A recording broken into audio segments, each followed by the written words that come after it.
شروع کرتا ہوں اللہ تعالیٰ کے نام سے جو بڑا مہربان نہایت رحم والا ہے۔ حضرت عائشہ رضی اللہ تعالیٰ عنہا رسول کریم صلی اللہ علیہ وآلہ وسلم سے روایت کرتی ہیں کہ آپ صلی اللہ علیہ وآلہ وسلم نے فرمایا، دنیا اس شخص کا گھر ہے جس کے لیے آخرت میں مال نہیں ہے، نیز مال و دولت وہی جمع کرتا ہے جس کو عقل نہیں ہوتی۔ تشریح: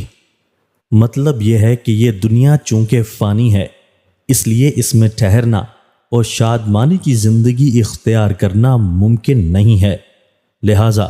جس شخص نے دنیا کو اپنا گھر سمجھا اور اس کے آرام و آسائش کو اصل شادمانی حیات جانا،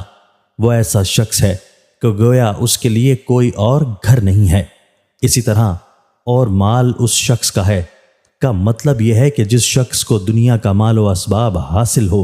اور وہ اس کے مقصود اصلی یعنی بھائیوں کے کام اور اللہ کی رضا و خوشنودی کے امور میں خرچ نہ کرے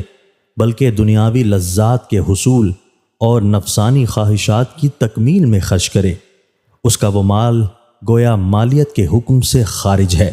کیونکہ اس نے اپنے مال کے اصل مقصد سے انحراف کر کے اور اس کو غیر مقصد مصارف میں خرچ کر کے ضائع کر دیا،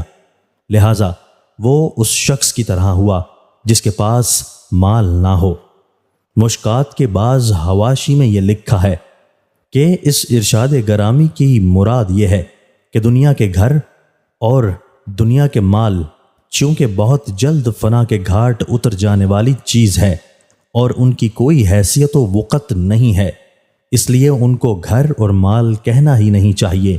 یہ مراد بھی حقیقت کے اعتبار سے پہلی وضاحت ہی سے ماخوذ ہے۔ حدیث کی ایک مراد یہ بھی بیان کی جا سکتی ہے کہ جس شخص نے دنیا کے گھر کو اپنا اصلی گھر قرار دیا اور اس پر مطمئن ہو گیا، یا جس نے اس گمان کے ساتھ دنیاوی مال و دولت کو جمع کیا کہ میرے پاس جو کچھ ہے وہ سب باقی رہنے والا ہے اور ہمیشہ ہمیشہ قائم رہنے والا ہے، تو وہ شخص آخرت میں گھر پانے اور وہاں کے غنا یعنی نعمتوں سے نوازے جانے کا مستحق نہیں ہوگا۔ مال و دولت وہی شخص جمع کرتا ہے۔ الخ کا مطلب یہ ہے کہ جو شخص محض اس لیے مال و دولت جمع کرتا ہے کہ اس کو دنیا عزیز ہوتی ہے،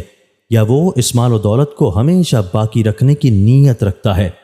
اور یا محض دنیاوی لذات اور دنیاوی فائدوں کا حصول اس کے پیش نظر ہوتا ہے، تو اس شخص کو عقل و دانش کا حامل قرار نہیں دیا جا سکتا۔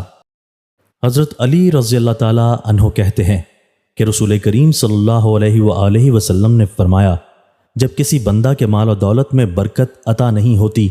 یعنی اس کو اپنا مال اور روپیہ پیسہ بھلائی کے امور اور عقبی کو سنوارنے والی چیزوں میں خرچ کرنے کی توفیق نصیب نہیں ہوتی، تو وہ اس مال کو پانی اور مٹی میں ملا دیتا ہے، یعنی اپنی دولت ضرورت سے زائد عمارتیں بنانے اور ان کی زینت و آرائش میں خرچ کرتا ہے۔ دوستو، اللہ تعالی ہمیں ان احادیث مبارکہ پر عمل کرنے اور اپنی زندگیوں کو سنوارنے کی توفیق عطا فرمائے۔